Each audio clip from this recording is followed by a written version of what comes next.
Hi, my name is Brian Parras. I'm with a group called TEJAS, Texas Environmental Justice Advocacy Services.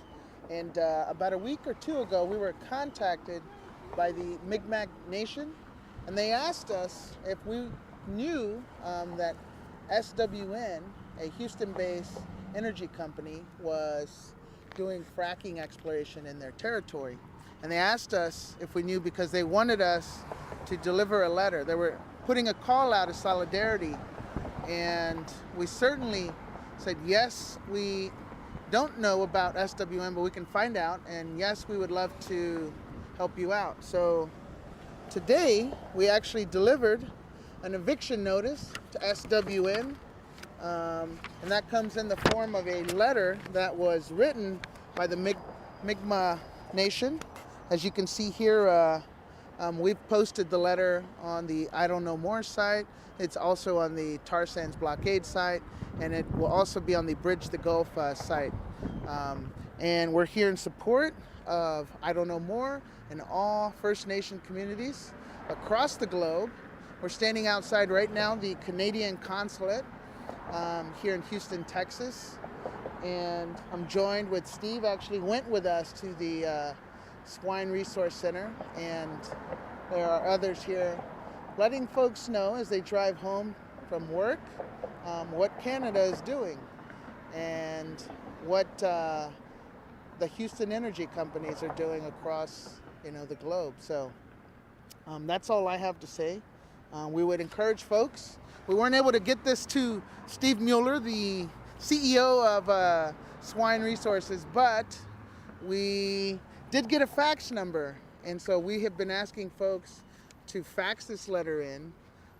If you go to hashtag OCT7Proclaim, you can find a copy of the letter, or you can go to the Tar Sands Blockade site, I Don't Know More site, or Bridge the Gulf as well. So thank you, and I don't know more. One is the C-45 that has to do with our waterways, which protects everything. We had 182 waterways that were protected with the treaties, and with the treaties gone now, we're left with 32 waterways in Canada that are protected. That's not very good when you consider that Canada is very huge, and that a lot of our people get the water, even the hydro, from Canada, if you look at it. And a lot of our food goes out of country, and now we can't do that because it's getting poisoned from the fracking, from the tar sands. The tar sands alone, the size of it is the size of Florida. And if you look at that, that's pretty huge, and that's pretty devastating to the environment. That's the boreal forest in Canada that's being damaged, and that's pretty bad when you sit there and you look at it. It's affecting our climate. And if you look at our climate, that's pretty bad when you start having hurricanes and tornadoes when they're not supposed to be. And it's not just waters, it's the climate that we're also trying to protect too. And we're here, and we feel that our indigenous civil rights, treaty rights, human rights are all connected to the environment, because we all have a stake in the earth. We all have to breathe the same air, drink the same water, and live on the same land. And we're here in Houston, Texas here, in front of the Canadian consulate, and we're calling on the Canadian government to stop digging the tar sands from the indigenous people in Canada without a treaty, without a contract, without an agreement, without that international law. So all these resources that are coming down, that will be coming down the Keystone XL pipeline, we feel as indigenous people, all those resources are stolen resources. So we're just here pointing that out, because it's illegal, and it's land theft, and it's history, genocide, and it's history just repeating itself. And we're seeing the genocide and the land grabbing. We're seeing all the dehumanization, colonization. We're seeing it here in the 21st century. And we just feel that we have to stand up for our rights. And I'd just like to thank Nancy Daniels here, our Chippewa, is it Chippewa? Sue Ojibwe. Oh, Ojibwe representatives, one of the descendants of the original treaty signers up there. And even though if you look at the treaty that her ancestors signed, it may be kind of a lopsided treaty, but it's still an international contract. And anytime you break a contract, then under the rule of law, all the property reverts back to the original landowner.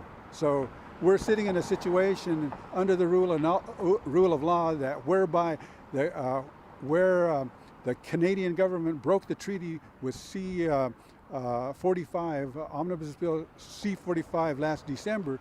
They have broken the contract, and all the land and all the resources have reverted back to the Indigenous people, the First Nations of Canada.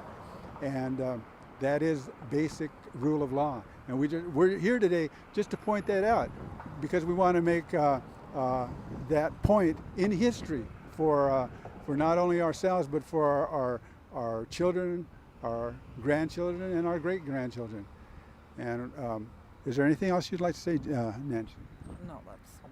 Well, I'd like to thank you and give a shout out to the Canadian First Nations people that we're supporting you. We're supporting all that you're doing with standing up for your treaty rights, because what happens to you in Canada is going to have ramifications with us here in the United States. And we just want you to know that we appreciate you, and we appreciate your courage and for what you're doing.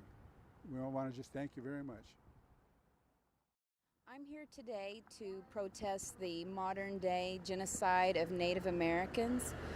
It has to stop today. They're polluting our waters and polluting our land. And I'm also here for solidarity. My name's Ramsey Sprague. I was born in Houma, Louisiana, raised here in Texas. And I'm here today protesting at the Canadian consulate in Houston to protest the Canadian government's systematic disregard for Indigenous sovereignty and the Indigenous treaty rights of First Nations people and communities and governments in Canada. This is a systematic program that's been implemented for 500 years too long. And what's happening today is simply an extension of that. The hope is that our communities and our people will be disregarded as irrelevant and our voices as inferior enough to be ignored. And we're here to stand with all of our brothers and sisters of Turtle Island to say, we will be idle no more. We'll be idle no more in Houston. We'll be idle no more in Canada. We'll be idle no more everywhere that the sun rises and sets on this continent. And the oil companies that the Canadian government is protecting at this moment and using their power for are going to suffer the consequences in the long run for this. And we will no longer tolerate the petrochemical lies and the fraud and abuses that not only we have suffered, but the entire planet, as we know it, is bound to suffer. This is an inexcusable abuse of authority, an inexcusable abuse of a trust that the public has given to business leaders and governmental leaders mistakenly. And it's a trust that Indigenous communities have been in tune with and are long to be seeking redress for grievances from. So we're here today to say we're going to be idle no more on October 7th. We're going to be idle no more every day in solidarity with our brothers and sisters everywhere.